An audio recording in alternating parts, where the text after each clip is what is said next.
All right. Good morning. Madam Secretary, can you take the roll, please? Certainly. Director Anderson? Director Colson? Director DeWitt? Director Frega? Aye. Director Fuentes? Here. Oops, Director Durante. I'm here too. Okay. Director Fuentes? Here. Director Higgins? Here. Director Hobson? Here. Director Cotel? Here. Director Lewis? Present. Director McGallis? Director Melvin? Yes. Director Pang? Yes. Director Ross? Director Troiani? Here. Chairman Dillard? Here. We have a quorum of 13 present, 2 on the phone, and 1 absent, for a grand total of 15 active members today. Super. Thank you, Madam Secretary. Before we begin today, as I was riding the train on the way in this morning, and I knew that this had developed, but there is a tremendously beautiful story and obituary on a former member of our board, Mary McDonald, in today's paper. It's a very, very nice tribute. And I just want to take a moment to remember her. She passed away at the ripe old age of 92 last month. She served on the county board for 20 years. She was appointed to our board at some of the later stages of her career. And I know some of you served with Mary from during her time on this board. Bill Colson is her successor. And in that story, and it's never lost on me as I look and see, and sorry Michael and Jeremy, but in an operation where some of our most senior managers, from our executive director, Joe and B and Susan, in an operation like ours that is led by a number of very, very capable women, one of the things that Paula Thibault, who was a predecessor to Leanne, said in Mary's obituary today was that Mary was a mentor long before its time of women in the workforce, and I think that's a great tribute as well. She was an incredibly dedicated member of this board. Audrey reminded me that one time, and I think even maybe Director Frega and a couple of others on this board today have done this, but Mary called in from her hospital bed while having hip surgery to make sure she made the meeting like a couple of you had while you're rehabbing as well. And I believe her services, her visitation is this morning, church services are tomorrow. Bill, I don't know if you have anything to add or not, but it is we're serving on a board that had some very distinguished people long before us, and again, while those people, with our ancestors set up a great transportation system, I want to make sure our generation of RTA board members doesn't fumble the ball and let what is a great economic driver for metropolitan Chicago stumble. So, Bill, you got anything to add about Mary?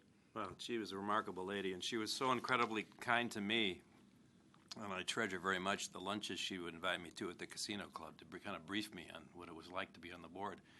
And for 2 or 3 months after she left, she would call me every day before the meeting, and we'd go over the agenda, and she still cared desperately, and she gave me some incredible advice. So she was a remarkable woman. Great, thank you. So we will remember her fondly, and if those of you who want to see more, just check today's tribute. It's a great tribute. Moving on to item 3, it's 3A. It's the approval of the minutes from our meeting on December 14th. Any questions or comments on that? If not, Director Pang moves. Kind of a second. Director DeWitt seconds that we approve those minutes. Madam Secretary, why don't you take a roll call on that so we have a baseline roll call if we need it. Okay. Director Anderson? Director Colson? Director DeWitt? Yes. Director Durante? Yes. Director Frega? Yes. Director Fuentes? Yes. Director Higgins? Here. Director Hobson? Yes. Director Cotel? Here. Director Lewis? Yes. Director McGallis? Director Melvin? Yes. Director Pang? Yes. Director Ross? Yes. Director Troiani? Yes. Chairman Dillard? Yes. 14 ayes and 2 absent. Thank you. Item 4 is our normal public comment segment of the meeting. We do not have any speakers scheduled for today, so we'll move on to item 5, which is Executive Director Leanne Redden's report. Leanne? Thank you, Mr. Chairman. So with this meeting each year, I tend to just spend a few minutes talking about what was accomplished in 17 and a quick look ahead at 18. But before we get into that, as we always do, the state of Illinois owes the RTA $440.8 million. Last year, our government relations team, led by Jeremy, was able to obtain language in the budget agreement that resulted in us receiving more regular PTF payments. And just to clarify, that hasn't meant they've caught up on the backlog, but they've at least we're now getting money on a more regular basis. And as we all know, that the state did finally put together an operating budget halfway through the year.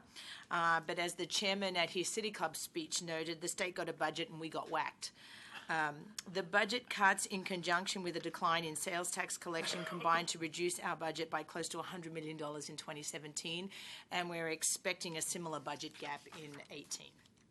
One bright spot, and some of this was sort of referenced tangentially today, was even though it was difficult times, we all managed to work together. The Finance and Information Technology Group, led by B, worked with the service boards to assure that the regional budgets were balanced and approved on time, in some cases, in some respects, ahead of schedule. As did the Planning and Capital Group, led by Jill, in developing the annual and 5-year capital plans. Likewise, the EDs worked together to manage through what was really a crisis year in funding. And we did some important work last year in terms of debt issuances, and that really reflected, I think, or captured the RTA's strong credit rating. We issued $250 million of 2-year direct placement working cash notes to help manage the continued state funding delays. We got 3 competitive bids for this work, with Wells Fargo offering the best terms. We also issued $191 million credit refunding bond last August that will result in the present value savings of just over $33 million over the life of that bond. And looking to 2018 and beyond, we plan to issue $150 million in bonds in 2018 and $158 million in 2020 to continue to support the service boards with their capital programs.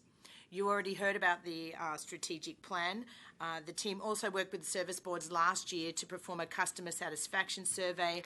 More than 21,000 respondents completed that survey, and findings overall showed that customers were satisfied with the services that each of the 3 operators provide. Last year, we also released the 2016 Capital Asset Condition Assessment Report.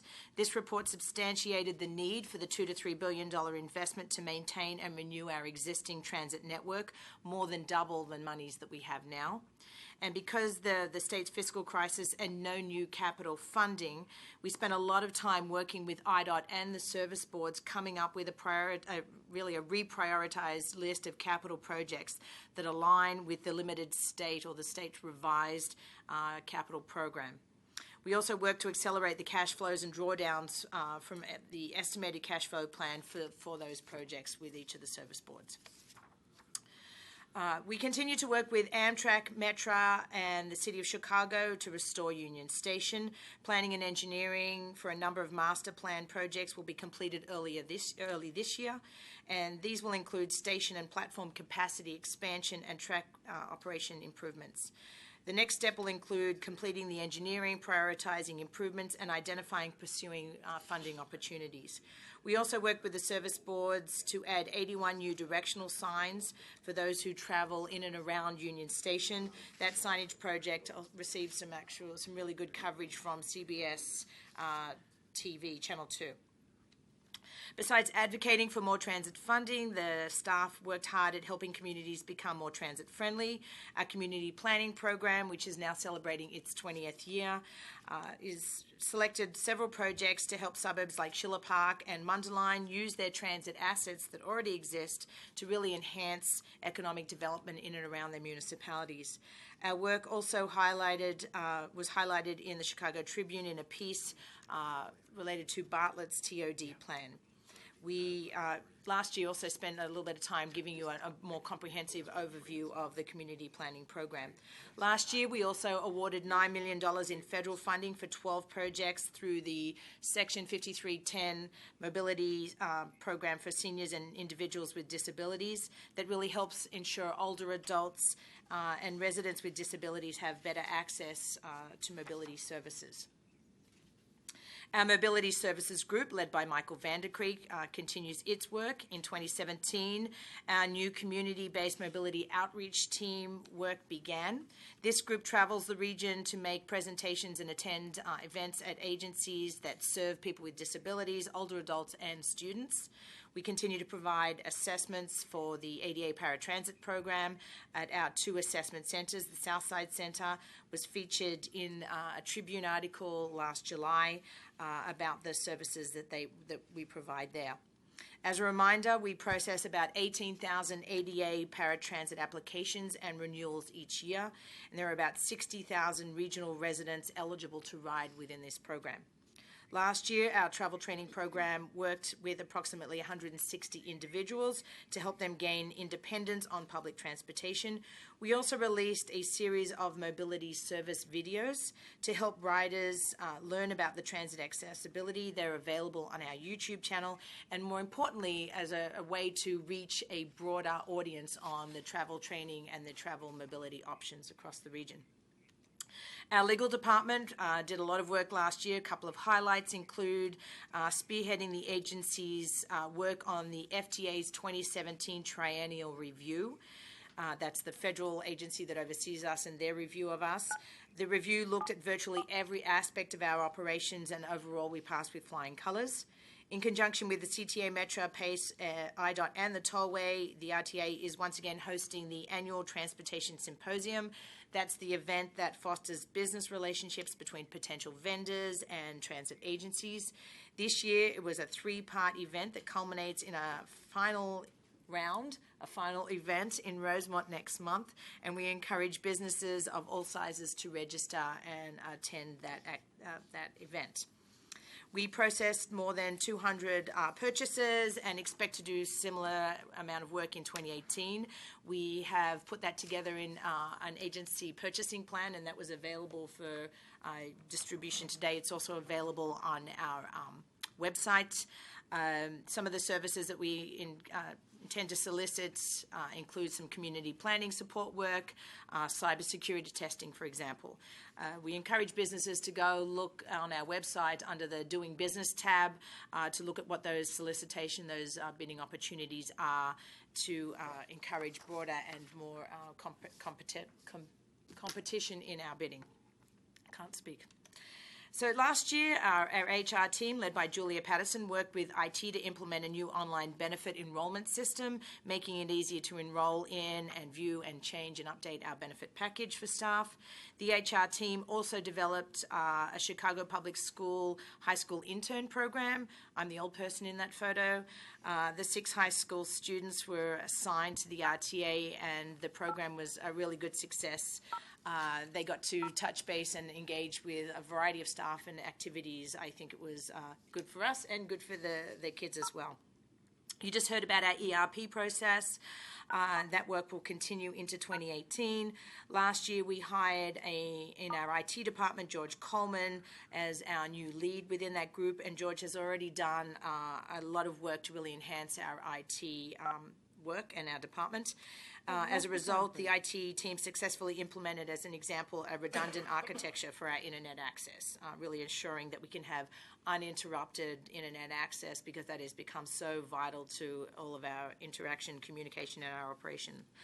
And lastly, several departments are working together to look at our physical workspace. As you probably recall, we considered moving to new offices a couple of years ago. For a variety of reasons, we chose to stay here in this space, but we've not actually looked at how this physical space works for us and how it really impacts our efficiency and our day-to-day operations. And so in 2018, we will look at how we can maybe make some improvements and a few updates in the space as we go forward. Our Marketing and Communications Department, led by Susan Massell, continues to promote transit ridership and the important work of the RTA. I've already mentioned some of the positive media coverage we got last year. We continue to participate in the 12th annual Dump the Pump event, as well as Car Free Day. For the first time last year, Cubic Transportation Systems, who are the developer of Ventra, sponsored our Dump the Pump activities. You see some pictures up there, and provided free coffee to transit riders as we promoted the transit opportunities. They have already committed to do that again for this year, and we believe this year there'll also be donuts with that coffee. 2017 saw the sunset of our regional ride-on ad campaign. Some of the ads are still out in the marketplace, and we'll continue to utilize those. But we're planning to do some market research this year to really identify some of the next steps in our advertising and outreach efforts. We'll also continue to expand our social media presence. Our Twitter followers grew by 30% last year. Our Facebook following grew by 15%. We issued more than 100 blog posts last year, and those views continue to keep rising. So as I close, I want to say how proud I am of the RTA staff and the work that they did with the service boards in 2017. We have more on our plates ahead, as we've already talked a little bit about, for 2018. The strategic plan presentation and our funding needs are probably our key priority for 2018. We need to answer questions, very specific questions. How do we find a dedicated, reliable annual source of capital funding? We already talked about that this morning. How do we deal with the decrease in the operational funding that we're seeing? Overall, how will we find funding for our system to really invest in the system, that the investment that's required and that our riders do deserve? I want to work with you to really answer those questions, and work with staff and the service boards to answer those questions this year and really implement an action plan. At times, I think we have to kind of be scrappy. That's a phrase Susan and I keep using pretty regularly now. Find ways to reach our riders and stakeholders that don't have huge price tags. Our marketing and communication unit is really trying to do that. We produced several videos about the importance of transit in our region. You saw, they're now a trilogy. You saw the Halloween one, and then you saw the New Year one that reached almost 50,000 views on social media, and so that's a decent start. We didn't spend much money on those. Staff wrote and appeared in them alongside regular real riders of our system. You've seen those two that I mentioned. We did do a New Year's 2018 resolution video, so I think we're just going to share that with you. Oh, they're doing better. We're here today talking about public transportation. You ever ride buses and trains? Yes. Do you like it? Yes. Don Spraker. Why do you like taking Metro? Is there anything about it? It works for you? You like it? Very well. Saves time. You're out of traffic. Because my mom makes me sometimes.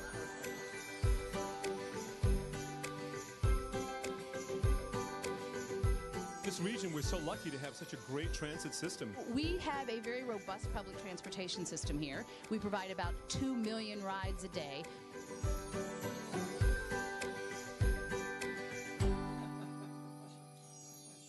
Have you made your New Year's resolution? Have you made a New Year's resolution yet? I hate to say it, but I haven't. Drop the baby weight.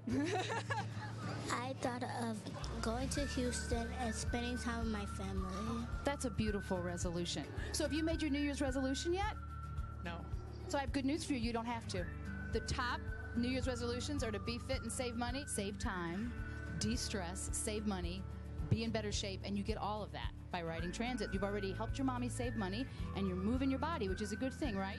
Yes. Sounds good to me. Perfect. That sounds great to me. I hope more people do it. I'm going to always take the train. It's our favorite mode of transportation. Oh, I love that. New Year's Eve is a time to start over. Make promises for the future. Ride public transportation. Save money. Be healthy. Be less stressed. Enjoy CTA Metro and Pace. This is a resolution. It's easy to keep. Hey, Happy New Year. Happy New Year to you, too. Happy New Year. High five.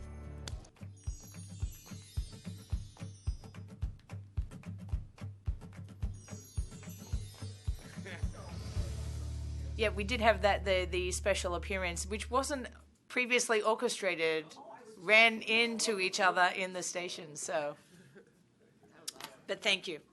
That concludes my report. Super. Any questions of Leanne? Again, thank you to the staff on that strategic report. It is really well done. Yes, Director Drain. We informed Director Melvin that he will not receive residuals for his.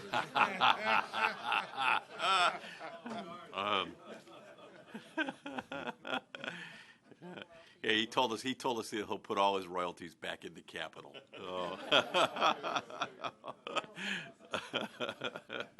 But we still need more. Thank you, Leanne, very, very much. And Leanne and I actually jumped the gun on the strategic plan. We met with the Chicagoland Chamber as well as World Business Chicago over the last couple of weeks. So we're out there trying to sell immediately. So thank you. Item 6 is the approval of a consent item as it appears on the board agenda. There's a couple of them. Number 6A is the ordinance readopting Frank Paul to a term on our RTA Board of Trustees. And 6B is the actual ordinance on the regional transit plan.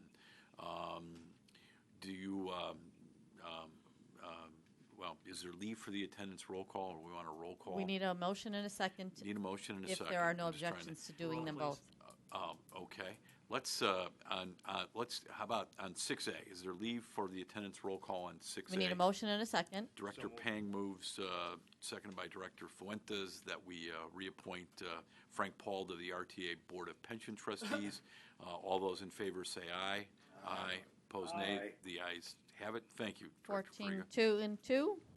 And 6B, Director Pang moves on 6B, seconded by Director Fuentes again. And on that, will you take a roll call, Madam Secretary? Sure. Director Colson? Yes. Director DeWitt? Yes. Director Durante? Yes. Director Fraga? Yes. Director Fuentes? Yes. Director Higgins? No. Director Hobson? Yes. Director Cotel? Aye. Director Lewis? Yes. Director Melvin? Yes. Director Pang? Yes. Director Ross? Yes. Director Troiani? Aye. Director Dillard? Yes. 13 ayes, 1 nay, and 2 absent. Thank you, and that will be so reported as adopted. Item 7 is the approval of contract and expenditure items as they appear on the board agenda. 7A is the contract amendment for the financial advisory services. 7B is the one for contract and printing and fulfillment services. 7C is the ordinance authorizing a contract for project management services, task order number 3 for the support of our ERP implementation project, as we heard about in committee this morning. And 7D is a travel expense. Any questions on any of those? If not, can I have a motion and a second on that? Director Michael Lewis moves we approve, seconded by Director Christopher Melvin. And with that, is there leave for the attendance roll call on that? Great. 14 ayes and 2 absent. Thank you, everybody. Next, is there any new business before we adjourn ourselves or resolve ourselves into executive session? If not, again, thank you. Happy New Year, everybody. We need the exception cited.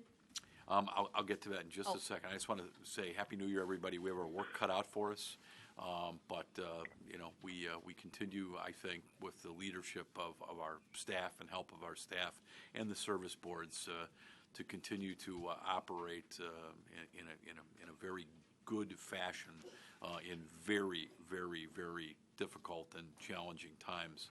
I do want to point out before we go into executive session, President Trump will come out with his infrastructure plan sometime soon. I think they said it was coming out in January. One of the things that I heard loud and clear today from the 3 service board executive directors is our state of good repair needs are more than 10%. That's just us, the Chicagoland Regional, Northeastern Illinois Regional Transportation Authority. Our state of good repair needs are over 10% of the projected new funding that the Congress of a couple $100 billion has proposed to leverage what President Trump believes, I believe, will be his $1 trillion plan. But I just want to point out our needs alone are over 10% of what the president is proposing, just to show you the magnitude and size of our needs. As I said at the last meeting, and I said vehemently in a letter to Cranes, when state leaders and our congressional delegation are looking at priorities, 1/6 of the population of Illinois, 1/6 of the population of Illinois rides the RTA on a weekday basis. So I get that hospitals and education are critical, but we're the backbone of the working people, as well as being the city of Chicago's yellow school bus. Whether you go to a private school or a public school, the CTA is critical, let alone the DePauls, the Loyolas, and the University of Illinois at Chicago's. So 1/6 of Illinois is our ridership every day, and we need to be on that priority list. Anything else in new business? To conclude, Nadine, we need to have an executive session. We won't be coming back. There'll be no action at this executive session. And Nadine, if you could cite the reasons and the conditions for us to resolve ourselves into executive session, I'd appreciate it. If the board would vote to adjourn from executive session, we can then move to meeting in closed session pursuant to subsection 2C1 of the Open Meetings Act to discuss personnel matters. Great. Yeah, it's a personnel matter we need to discuss.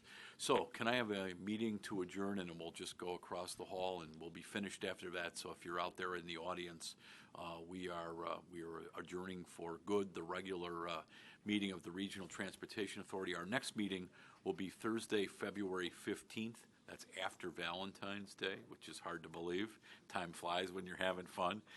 Beginning at 8:30 with committee meetings, followed by the regular board meeting. Is there a motion to adjourn?